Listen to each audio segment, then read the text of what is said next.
first line on the folder did not bother me. The second one did. Laboratory Sun 34, the cover announced, in the same typeface used for hundreds of forgettable research units. But underneath, added later on a different machine and slightly off-center, someone had typed a description that did not belong on any official document. USSR tried to make everyone share one dream. That sentence should not exist in an archive built on rational paperwork. It reads like a joke, or like someone's private summary that accidentally made it into the file instead of a notebook. Yet it sat there on the cover in stubborn, faintly misaligned letters, like an accusation no one had the courage to peel off. According to the summary page clipped to the inside, technicians in a dim Soviet-era lab once monitored a fading signal that seemed to drift between several sleepers at once. An anomaly appeared in the shared pattern, followed by an unusual reaction that no one on the staff could cleanly explain. Moments later, a strange shift passed through the monitored fields, something the observing KGB unit noted, then refused to clarify. If it had been just another story about unusual brainwaves, I would have closed the folder and moved on. The 70s and 80s were full of ambitious projects that mistook noisy equipment for revelation. But the heading on the next page held me in place. Preliminary assessment. Coordinated dream state modulation across multiple civilian subjects. Potential applications, mass suggestion, synchronized narrative implantation, cooperative interrogation. Someone, somewhere, had looked at the fragility of sleep and seen an opportunity to standardize it. Not content with controlling what people read, heard, or saw while awake, an unnamed committee had decided to see whether they could do the same thing with whatever happened behind their eyelids. The file begins, like most of them, with something small. Before it was Laboratory Sun 34, it was a side room in a neurology clinic attached to a teaching hospital. A young researcher there, identified only as Consultant B, had been studying sleep cycles in trauma patients. Nothing unusual. They monitored bedbound men and women as they slid in and out of shallow, broken rest, trying to quantify something that had always been experienced but rarely measured. The first anomaly came on a snow-heavy night no one would have remembered if not for the notes. 2 patients in separate rooms on separate floors with no known prior connection showed nearly identical rhythms over the course of a single sleep cycle. Small variations, yes, but the curves of their brain activity rose and fell in a way that would have been statistically unremarkable once or twice, but became harder to brush away when it repeated over several nights. Consultant B did not claim they were sharing a dream. He wrote something more cautious. Synchronous dream-associated patterning, not attributable to shared environment or timing. He added that the correlation seemed more pronounced when a storm passed overhead, bringing with it low pressure and that particular quality of air that makes cities feel like they are holding their breath. A supervisor reviewed the data, shrugged, and told him not to chase phantoms. But someone else, someone with access to both hospital reports and internal security summaries, noticed a detail no one at the clinic had reason to see. Both patients had been involved in the same factory accident years earlier. They had not known each other personally. Their cases had moved through different institutions, yet the impact that had sent them here had come from the same collapsed roof, on the same afternoon, under the same warning sirens. A coincidence, of course, but in the climate of that decade, coincidence often served as a hook for larger, less grounded ambitions. Within 6 months, the side room became a dedicated sleep laboratory. Within a year, it changed its name, its staff, and the direction of its loyalty. It is at that point the KGB enters the file, not as a footnote, but as a second author. The official purpose of Laboratory Sun 34 was to study collective dream dynamics, a phrase so vague it might as well have been written in fog. The unofficial purpose, spelled out in a classified annex that survived as a blurred carbon copy, was colder. If a narrative can be introduced into multiple dreaming subjects simultaneously, the annex reads, and if recall of this narrative remains consistent upon waking, there's a potential mechanism for post-hypnotic alignment of attitudes without the need for direct waking exposure. Translated into less careful language, if you can give people the same dream, you might not need to convince them of anything while they are awake. Their own minds would do the work, reshaping memory around whatever seed you had planted for them overnight. That was the dream behind Dream 34. I say dream with some reluctance. The people who designed this project were not poets. They were practical men who had spent their careers thinking about supply chains and signal-to-noise ratios. But something in this idea seems to have loosened the usual constraints. They began to talk, on paper, about shared narratives, synthetic folklore, cooperative myth imprinting. It was as if, having spent decades drenching the population in slogans, someone wondered what would happen if you could fold the slogans into the architecture of sleep itself. The early experiments were small, controlled, dull. A handful of volunteers, recruited under the promise of scientific contribution, slept in adjacent rooms while gentle tones and simple phrases were played to them over headphones. The content was pure boilerplate. Non-existent landscapes, neutral objects, invented nonsense syllables that meant nothing. The goal was not persuasion that first year. It was synchronization. Could you nudge multiple brains into traversing the same terrain at the same time? On the surface, the results were inconclusive. Dream reports, where they existed at all, were fragmentary. One subject mentioned a corridor with too many doors.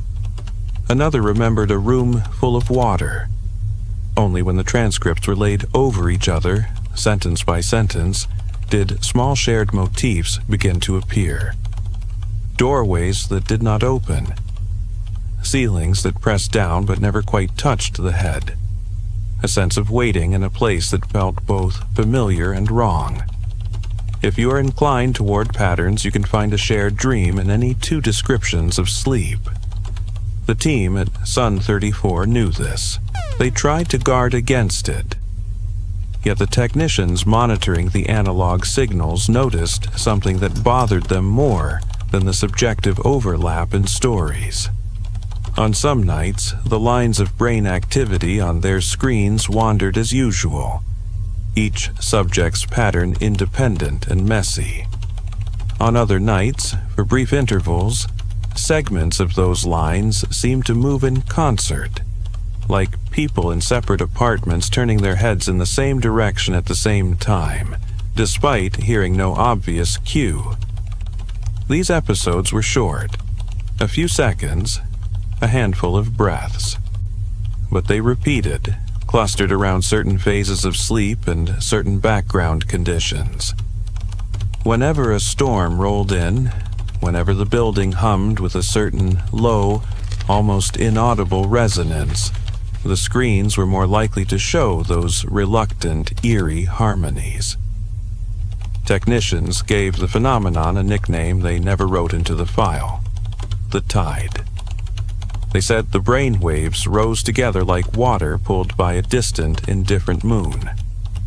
The lab itself, as described in the appendices, was not large.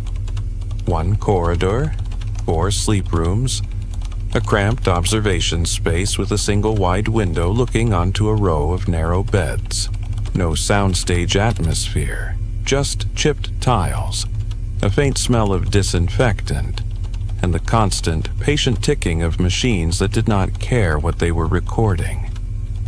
There is a sketch tucked into the file that must have been added informally. No legend, no signature. Just a quick layout of the floor. Observation room at the center. Sleep rooms branching off like fingers. Stairwell at the far end where night shift staff smoked against the rules.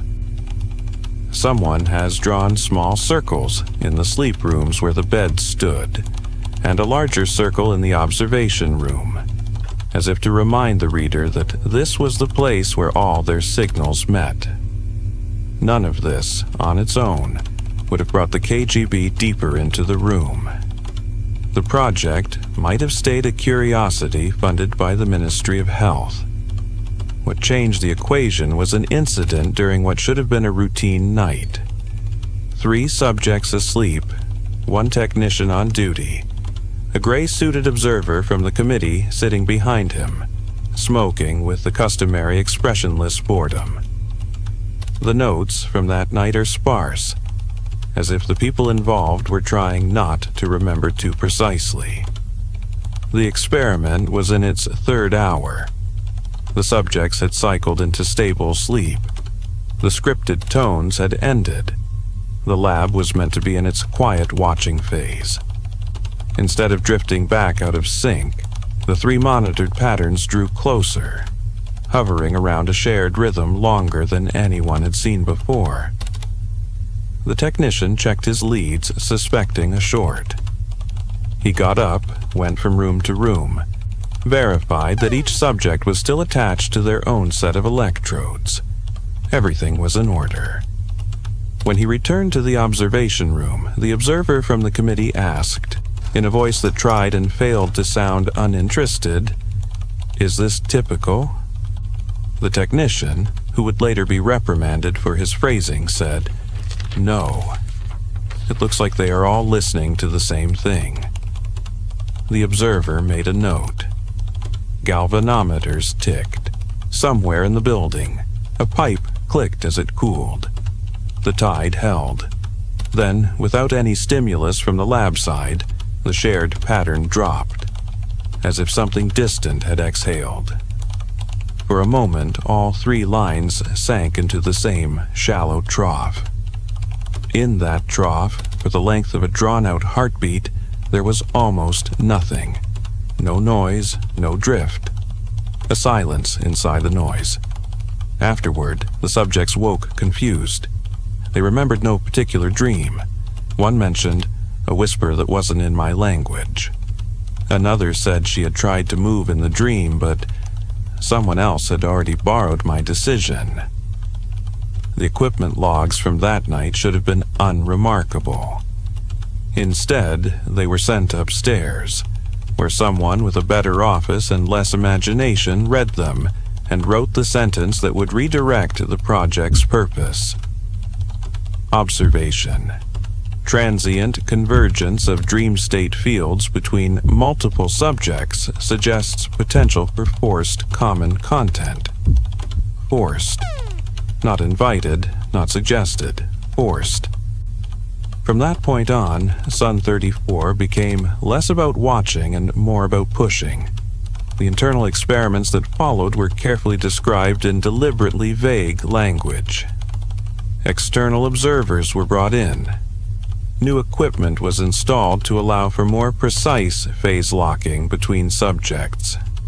External pulses of sound, light, and magnetic fields, all adjusted to shepherd sleeping brains toward the same fragile ridge in their cycles. They stopped using neutral nonsense syllables and began to test narrative units, small pieces of story designed to be easily remembered. A child standing in a certain doorway, a flag in a wind that did not move the trees, a sentence spoken by an unseen voice, stripped of overt ideology and left blank for later interpretation. The stories were never fully told. The designers of Sun 34 understood, perhaps intuitively, that the less you specify, the more the mind invests. They were not trying to drop fully formed political messages into people's dreams. They were testing whether, given the same opening image, different people's dreaming minds would end up filling the space between beats with something similar. Most of the time, they did not. Dream reports are stubbornly personal. Yet the technicians kept seeing the tide, and the tide kept lingering a little longer whenever the narratives were introduced. The KGB's interest, never subtle, became overt after a single report from a secondary school in a nearby district. It came months into the project, almost as an afterthought, from a teacher who had no idea a lab existed beneath the city. On a Monday morning, she asked her class to write, as a warm-up, one thing you remember from last night's dream. A harmless exercise. She expected nonsense. What she received were variations on one theme. Not every child described the same image, but enough of them spoke of a hallway with closed doors, a corridor that went further than it should, or walking in a building that felt like school but wasn't, that she mentioned it later, to a friend at a different school. A week later, a quiet man in a dark coat collected the exercise books and thanked her for her vigilance. The file does not claim causality. Sun 34 was not broadcasting anything into the air. Their equipment barely covered the walls of their own rooms. But the coincidence was logged and underlined, and in that decade, underlining in such files was seldom an innocent act. From here, the narrative of the project splits. On one track, in the official reports, Sun 34 is a careful, plodding attempt to understand dream synchronization. On the other, in informal memos and redacted testimonies, it becomes something less controlled. A place where the line between induced patterns and discovered patterns began to blur. The technicians, again, were the first to notice that something about the shared signal did not behave like a simple sum of the individual ones. When all 3, or 5, or 8 subjects fell into the tide, the monitored field took on a different texture. Instead of looking like several overlapping waves, it resembled a single, thicker line with occasional spikes that seemed to come from nowhere. Those spikes did not correspond to any scripted stimuli. They appeared when nothing was being played into the headphones, when the room was at its most neutral. On one of the later nights, a technician left his hand resting on the console a little too long, and felt, as he would later describe it, a faint buzzing that did not match anything on the line. The instruments were grounded. No current should have passed. It might have been nothing more than nerves and too much coffee. Or it might have been the first hint that whatever the group field was becoming did not respect the tidy borders of cables and diagrams. A junior physicist attached to the project suggested, off the record, that they might be seeing emergent group phenomena, not just synchronized responses, but patterns that only existed because several brains were sharing a rhythm at the same time. Sokolov appears in the file around that point, stepping into Sun 34 the way he stepped into Lazarus years later, a colonel from the committee with authority to approve or freeze any experiment. He insisted on being present for the next series. Under his supervision, they introduced a new element, an awake observer wired into the system alongside the sleepers.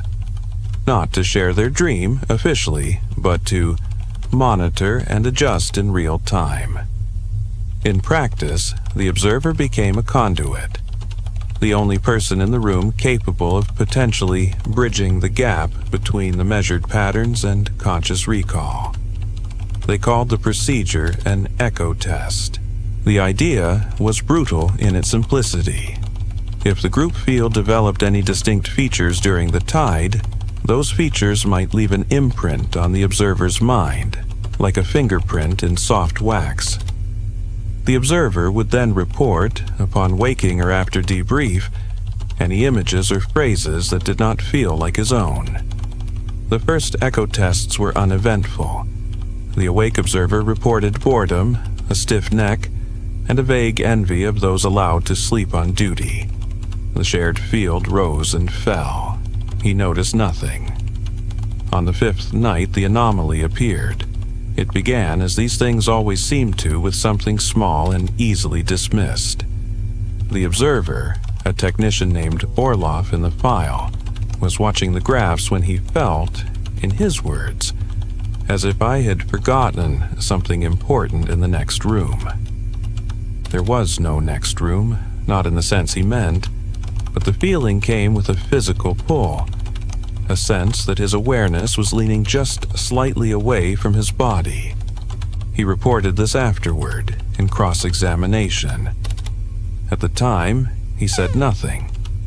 The colonel sat behind him, puffing smoke toward the ventilation grate. The sleepers breathed through their own cycles. The group field entered the tide. The anomaly did not show on the paper immediately. The first sign came from the lab assistant assigned to check the subjects in their rooms every 15 minutes. On his third round, he paused at the doorway of room 2, frowned, and went on. Later, under questioning, he struggled to explain why the sight of a middle-aged man asleep in a narrow bed had disturbed him so much. He looked like he was listening, the assistant said. Not to the speaker on the wall, to something else. In the observation room, Orloff felt his own eyelids grow heavy, even though he was not supposed to be anywhere near sleep. The group field on the screen thickened, its line less like a series of independent waves and more like a single rope pulled taut.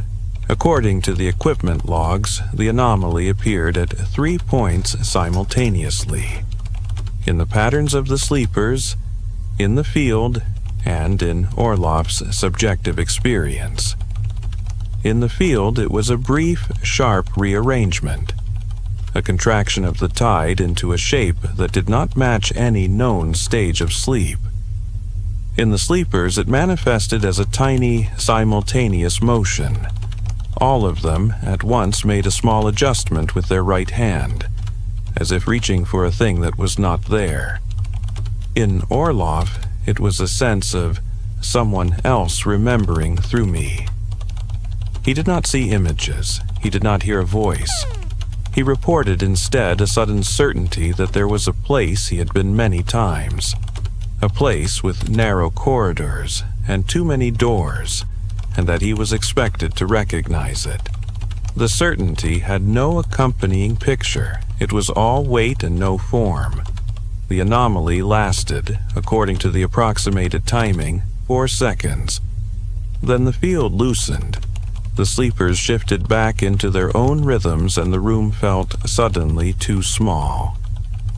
It would have gone into the log as another ambiguous blip if not for what happened 15 minutes later. Orloff left the observation room, handed over control to the next technician, and went to the restroom. On his way back, he took a wrong turn. He had worked in the lab for months. The corridors were familiar. Yet he found himself walking down a stretch he did not recognize, convinced he knew where it led. When he reached a dead end, blank wall, locked service door, he felt an irrational anger, as if the building had lied to him. Later, in the debrief that followed the incident, he described the feeling in terms that made everyone in the room uncomfortable. It was exactly like waking up from a dream and trying to get back to it, except I had not been asleep, he said. As if the building and I disagreed about the shape of the path. The KGB observer took notice. On the next night, with Orlov again at the console, they timed an echo test to coincide with weather reports predicting a heavy low-pressure front over the city. The group field entered the tide earlier than usual. The sleepers' patterns moved in uncanny parallel. Orlov reported the now familiar sense of leaning awareness. Then, without warning, the anomaly returned, stronger. This time, the group field did not simply contract. It twisted, as if it had discovered a new axis along which to move. For a few seconds, the monitored line displayed a pattern none of the staff recognized. It looked, in one technician's later sketch, like an arch with something standing under it. At the same moment, every subject's eyelids fluttered in unison. Their right hands flexed against the sheets. One whispered something that sounded, on the tape, like, "finally." Orlov did not describe an image. He described a shift in pronouns.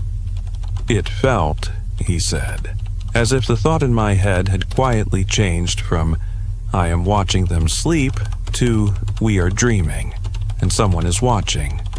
The word "we" did not include the colonel or the other technicians. It included people in beds I could not see. He held that thought for perhaps a second. Then the group field snapped back as if someone had yanked a cable. A bulb burst in one of the overhead fixtures, and the colonel ordered the session stopped. The equipment logs from that night are precise up to the moment of the anomaly and oddly empty afterward. Someone went back later and tried to reconstruct missing pieces. Their handwriting litters the margins. Possible artifact. Check grounding. Verify subject respiration. The KGB did not list the anomaly as a success or a failure. In Sokolov's note to his superiors, he called it an uncontrolled group event with unknown content. Unknown content was not the kind of phrase that made committees comfortable. The culmination of Sun 34 did not arrive in a single disaster, the way we like to imagine failed projects ending. It arrived in a slow thickening of unease. The sleepers began reporting similar after effects. Not shared dreams. That would have been easy to dismiss as suggestibility once word leaked about the project's goals, but a shared absence. They woke with the sense that they had been somewhere specific, performing a task they could almost recount, only to find that the details dissolved the moment they tried. One subject said, "I feel as if I have made a promise I do not remember." Another said, "It's like there was a story, but somebody tore out the middle and left only the feeling that it was important." On mornings after the strongest sessions, the technicians arrived to find notes on their own desks in their own handwriting, reminders about errands, calculations half finished, that none of them remembered starting. A pragmatic explanation is easy. Exhaustion, overlapping shifts, the mind's clumsy attempts to plug memory gaps. The file, however, records the pattern without comment. These misplaced notes clustered around nights when the tide had been deepest. In another institution somewhere in the city, a group of unrelated patients began, unprompted, to doodle the same vaguely arched shape during occupational therapy. A nurse collected the papers and, more out of fear than duty, turned them over to a man she had seen once before, years earlier, when someone had come asking about children's dreams. One of the annexes contains copies of those drawings. The arches vary. Some are straight, some crooked, but they all share one detail.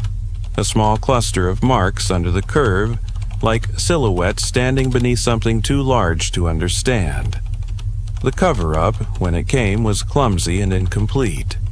Officially, Sun 34 was shut down due to lack of reproducible results and questions regarding protocol transparency.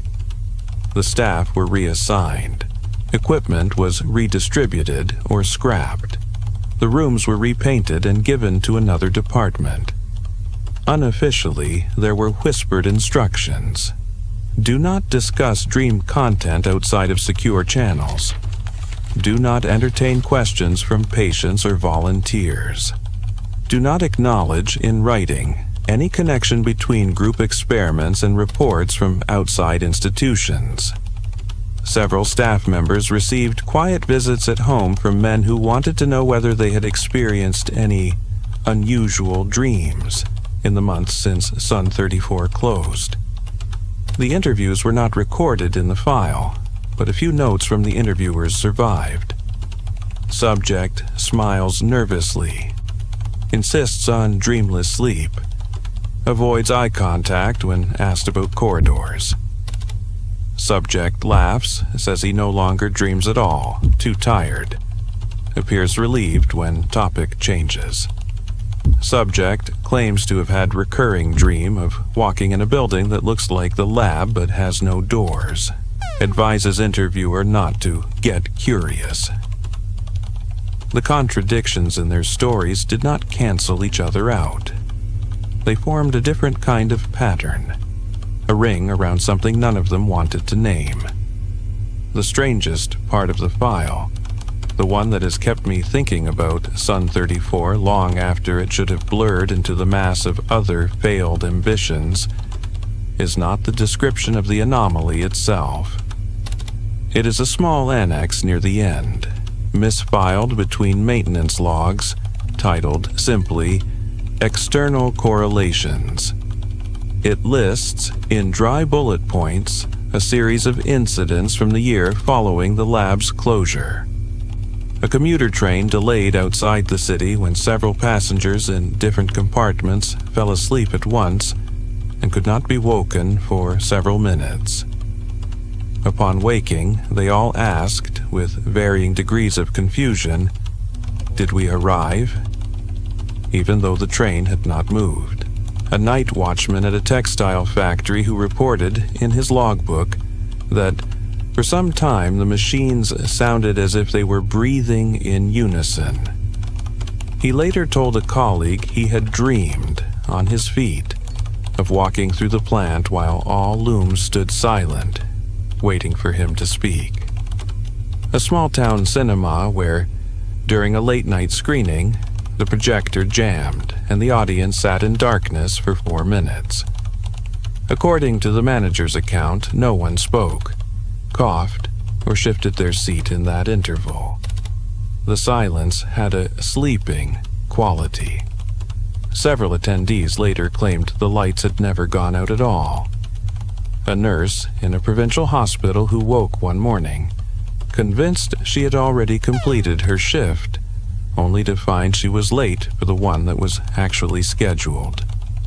In her dream, she insisted the patients had all been too quiet, as if someone had already checked on them. Each of these events, taken alone, is nothing.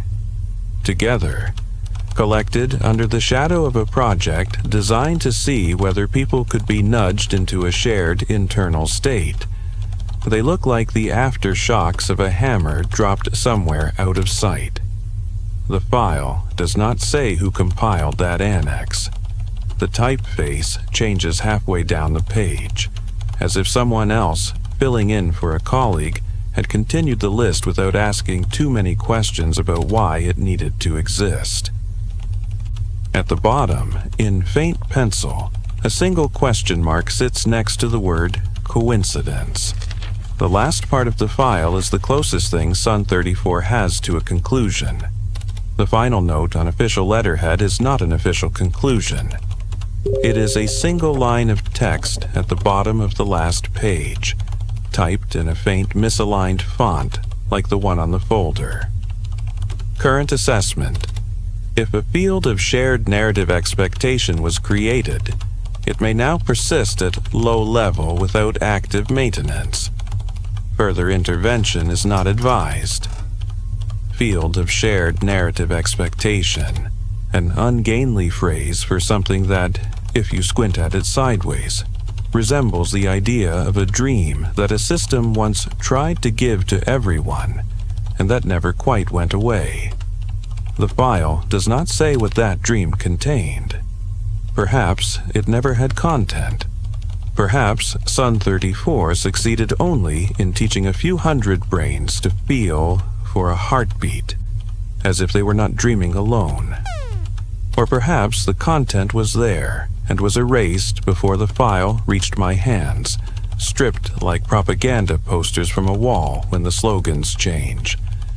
There is, however, one more scrap. Folded into the back cover, almost as an afterthought, is a torn slip of paper bearing a brief log entry and no identifying header. Someone has written in the corner, in blue pencil, "Not for inclusion," which is why, of course, it survived. Dream 34. Final operator debrief. Question: when you were in the group field, what was the clearest thing you remember? Answer: there was a corridor, and we were all walking the same way, but none of us agreed on where it led. The only thing we all knew was that turning back was not allowed. No dates, no names, just that. It would be easy to dismiss that image as the aftertaste of too many nights in windowless rooms. People trapped in routines often dream of corridors. People asked to walk in learn to imagine themselves marching, even in their sleep. Yet the honesty of the phrasing bothers me. There is no triumph in it, no revelation, only a weary description of a path you did not choose but somehow helped pave. I do not believe in sinister laboratories imprinting specific dreams on unsuspecting populations. I believe in overfunded projects chasing fragile patterns until they start seeing their own reflection in the noise. But there is something uncomfortably familiar in the image of a corridor you cannot leave, shared by people who never met each other, all convinced they chose to walk there on their own. After closing the file, I went looking for one of the names that appeared frequently in the margins. Not Sokolov. Men like him are either buried in marble or living quietly under other names. I looked instead for Orlov, the technician whose mind had been used as an echo chamber. He was not difficult to find. The city does not have so many retired technicians who list neurophysiology as a specialty and leave their address in publicly accessible records. His apartment was on the 8th floor of a 12-story building with a view of a railway yard. Trains came and went all through our conversation, their low rumble providing a kind of background tide. He did not want to talk at first. Old experiments are like old injuries. Even when they no longer hurt, people do not enjoy having them prodded. "You've read the papers," he said when I mentioned Sun 34. "You know more than I remember." I told him that what I had were lines and graphs. I was interested in the parts that never make it onto paper. He considered this, then poured tea. "We thought it would be tedious," he said finally. That was the appeal. Nights of watching flatlines, no drama, no politics, just sleep. "How long did it stay tedious?" I asked. "Long enough for us to relax," he said. Then the committee started sending men in suits. That is when you know a project has either impressed someone or frightened them. With us, I was never sure which it was.